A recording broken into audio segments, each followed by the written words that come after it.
আউটসোর্সিংয়ের স্টাফরা বলেন বা বিভিন্ন ওয়ার্ড বয়রা কিন্তু অসৎ আচরণ করে রুগীদের সাথে, রুগীদের স্বজনদের সাথে এবং অর্থ লেনদেনের জন্য বা অর্থের অনেক চাপাচাপি করে অনেক কিছু নিয়ে। সেই জায়গায় একদম পুরোপুরি কন্ট্রোলে নিয়ে আসার জন্য এখন আপনি কি করে যাচ্ছেন? সুন্দর একটা প্রশ্ন করার জন্য আপনাকে ধন্যবাদ। আসলে এরকম আমি প্রথমে বলেছি, যখন এরকম কোনো অভিযোগ আমার কাছে আসে, বিভিন্ন রোগীর অ্যাটেন্ডেন্সটা রোগীরা বিভিন্ন সামাজিক যোগাযোগ মাধ্যমে আমরা পেয়ে থাকি, তখন স্পেসিফিক যখন আমার কাছে কমপ্লেনটা আসে, তখন তার বিরুদ্ধে তার ইনভেস্টিগেশন করে, তদন্ত করে, এই যে আমরা যখনই তার দুর্নীতিটা প্রকাশ পায় এবং সাথে সাথে আমরা ভিডিও ফুটেজটা নিই, তখন কিন্তু তাকে বিন্দুমাত্র ছাড় দেওয়া হয় না। এখন এটা কিন্তু চলমান আছে, এটা কন্টিনিউয়াস প্রসেস, এটা চলমান থাকবে।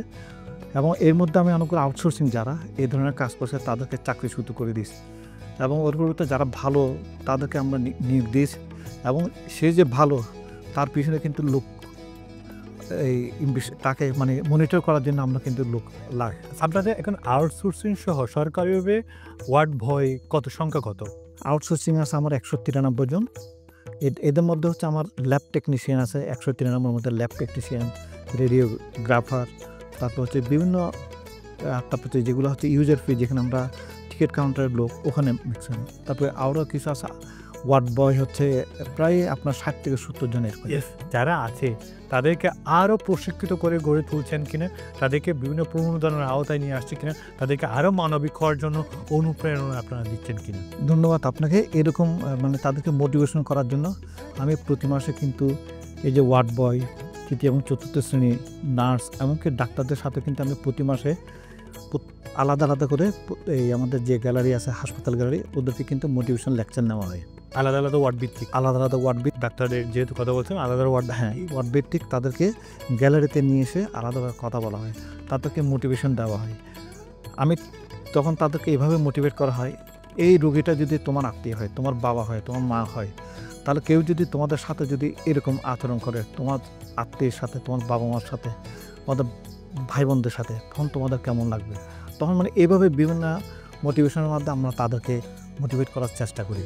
এখন আপনার কোনো একজনের স্টাফ যদি আমার থেকে টাকা নেয় অন্যায়ভাবে, সেই দায় কিন্তু আপনি এড়িয়ে যেতে পারেন না জনাব তোসলিম। এখন এরা যখন বলে যে আমাদের এই বেতন, এই বেতন তো হচ্ছে এটা সরকারিভাবে বেতন তোমাদেরকে দেওয়া হচ্ছে প্রায় 17,000 টাকা, তাদেরকে একজন আউটসোর্সিংয়ের বেতন হচ্ছে প্রায় 17,000 টাকা। কিন্তু তোমাদেরকে তো তোমরা যখন এখানে চাকরিতে নিয়োগ দেওয়া হয়েছে, তোমাদেরকে বলে দেওয়া হয়েছে তোমরা এই বেতনটা পাবা, এর বাইরে কোনো এক্সট্রা বেতন পাওয়ার তোমাদের কোনো সুযোগ নেই। এই বেতনে তোমাদেরকে এখানে কাজ করতে হবে, এখন এক্সট্রা বেতন দেওয়ার তোমাদের এখানে কোনো সুযোগ নেই। এটার মধ্যে দিয়ে তোমাদেরকে কাজ করে যেতে হবে এবং মানবিক সেবা দিয়ে যেতে হবে। ডাক্তার এবং নার্সের পরিমাণটা কিন্তু 500 বেড়ে, এই দীর্ঘদিনের এই সমস্যা, আজকে দীর্ঘদিনের সমস্যা, এই সমস্যা আসলে সমাধান হচ্ছে না কেন 500 বেডের ডাক্তার এবং নার্স থাকবে? এখানকে আমাদের দেশে কি ডাক্তার নার্সের অভাব?